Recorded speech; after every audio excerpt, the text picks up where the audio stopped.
অত্যাধিক গরমের সাথে সাথে আমাদের রুচিরও কিছুটা পরিবর্তন হয়।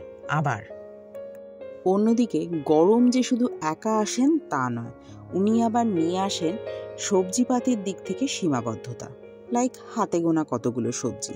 এবার সেই হাতে গোনা সবজি দিয়ে নিত্য নতুন বা পছন্দসই হালকা পাতলা রান্না করা কিছুটা ডিফিকাল্ট।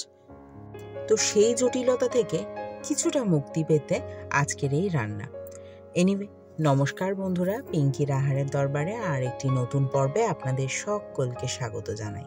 দেরি না করে কিভাবে বরং আজকের এই চিচিঙ্গাটা রান্না করছি সেটাই দেখিয়ে দিই। এর জন্য প্রথমে নিয়ে নেব আমি কিছুটা চিচিঙ্গা।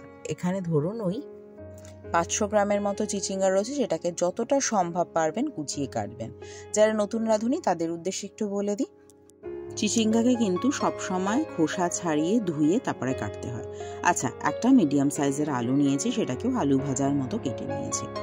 চলে আসি মূল রান্নায়। এর জন্য কড়াইতে দিয়ে দেবো, আমি এখানে ফ্রাইং প্যানে রান্না করছি, তো আপনারা কড়াইতে করতেই পারেন। তো কড়াইতে দিয়ে দিলাম বা ফ্রাইং প্যানে দিয়ে দিলাম কিছুটা তেল। এখানে আন্দাজ ধরুন ওই 15 ml মতো তেল রয়েছে। তার মধ্যে দিয়ে দেবো ফোড়নের জন্য 5 ফোড়ন। আধা চা চামচের মতো 5 ফোড়ন রয়েছে, তার মধ্যে একটা শুকনো লঙ্কা, যেটাকে আমি একটু ফাটিয়ে দিয়ে দিয়েছি। যেহেতু ফ্রাইং প্যান তো তাই বিভিন্ন দিকে তেলটা ছড়িয়ে যাচ্ছে, তাই সেগুলোকে একটু মাঝখানে আনার চেষ্টা করলাম এবং তার মধ্যে দিয়ে দিলাম আমি আগে থেকে কেটে রাখা আলুগুলো, যেটা একটাই আলু, একটা মিডিয়াম সাইজের আলু, যেটাকে এরকমভাবে কেটে নিয়েছি, সেটা দিয়ে দিলাম। মিনিট খানেক ধরে একটু ভেজে নেওয়ার পর দিয়ে দেবো আগে থেকে যে চিচিঙ্গাটা আমি একেবারে কুচিয়ে কেটেছি। আমি আবারও বলছি, আপনারা যদি এর থেকেও বেশি কুচিয়ে কাটতে পারেন তাহলে তো খুব ভালো হয়। তো কুচিয়ে কেটে রাখা ওই চিচিঙ্গাটা দিয়ে এবার ভালো করে একটু নাড়াচাড়া করে নেব। এখন আপনারা হয়তো বলতে পারেন যে চিচিঙ্গাটা তো গলতে অনেক বেশি সময় লাগে, তো ওটা কেন তুমি প্রথমে দিলে না? আসলে চিচিঙ্গা থেকে অনেকটা ঝোল বেরোবে বা জল বেরোবে, সরি ঝোল না জল। তো সেই জলটা বেরোনোর আগে আলুটাকে একটু ভেজে নিতে চাইছিলাম, সেই জন্য আগে আলুটা দিলাম।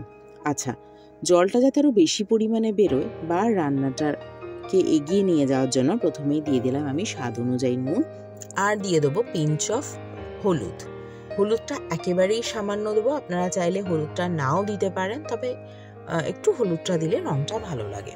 তো হলুদটা দিয়ে এবারে ভালো করে একটু নাড়াচাড়া করে নেব। যেহেতু নিরামিষ রান্না এবং স্বাদটাকে ব্যালেন্স করার জন্য চিনি তো অবধারিত, তো দিয়ে দিলাম আমি স্বাদ অনুযায়ী চিনি। আমি এখানে 1 চামচের মতো চিনি দিয়েছি। দিয়ে এবারে ভালো করে নাড়াচাড়া করে নেব। নিয়ে এবার ফ্লেমটাকে কম করে রেখেই আমি এটাকে ঢাকা দিয়ে দেবো। আপনারা হয়তো খেয়াল করেছেন আমি খুব বেশি পরিমাণে তেল দিইনি, তাই আমাকে রান্নাটা কিন্তু ঢেকে ঢেকে মিডিয়াম ফ্লেমেই করতে হবে। চাইলে একেবারে লো টু মিডিয়ামেই রেখে দেবেন। আচ্ছা, মিনিট 2-3 পর আমি ঢাকনাটা খুলে আবারও একটু সমস্ত কিছু নাড়াচাড়া করে নিচ্ছি।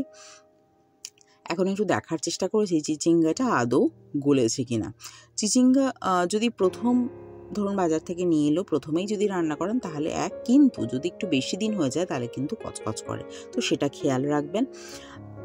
কিছুক্ষণ সমস্ত কিছু ভাজা হয়ে যাওয়ার পর, অলমোস্ট চিচিঙ্গাটা গলে যাওয়ার পর দিয়ে দিলাম আমি এখানে পোস্ত আর কাঁচা লঙ্কা বাটা। 3টে কাঁচা লঙ্কা প্রথমে যে দেখিয়েছিলাম না, সেটার সাথে আমি এখানে 1 চামচের মতো পোস্ত সেটাকে বেটে নিয়েছি। নিয়ে এবার ওটাও দিয়ে দিলাম। রান্নাটা দিয়ে চাইলে একটু জল দিয়ে দিতে পারেন। দিয়ে আমি ঢাকা দিয়ে দিয়েছি। দিয়ে এবারে একটু ঢাকনাটা খুলে মনে রাখতে হবে খুব বেশি পরিমাণে জল কিন্তু দিইনি, সেই কারণে দিয়ে ভুলে গেলে চলবে না, একটু তাড়াতাড়ি কিন্তু একটু নাড়াচাড়া করে নিতে হবে। এরপরে এর আর একটা গুরুত্বপূর্ণ উপাদান দিয়ে দেবো, সেটা হলো দুধ। খুব বেশি পরিমাণে দুধ দেওয়ার দরকার নেই, আধা কাপের মতো দুধ দিলেই যথেষ্ট। এবং যে বাটিটাতে করে দুধটা আমি নিয়ে এসেছিলাম সেই বাটি ধোয়া একটু জল আমি দিয়ে দেবো, খুব বেশি না, লিটল বিট মানে একেবারেই লিটল বিট, অল্প একটু জল দিয়ে দিলাম।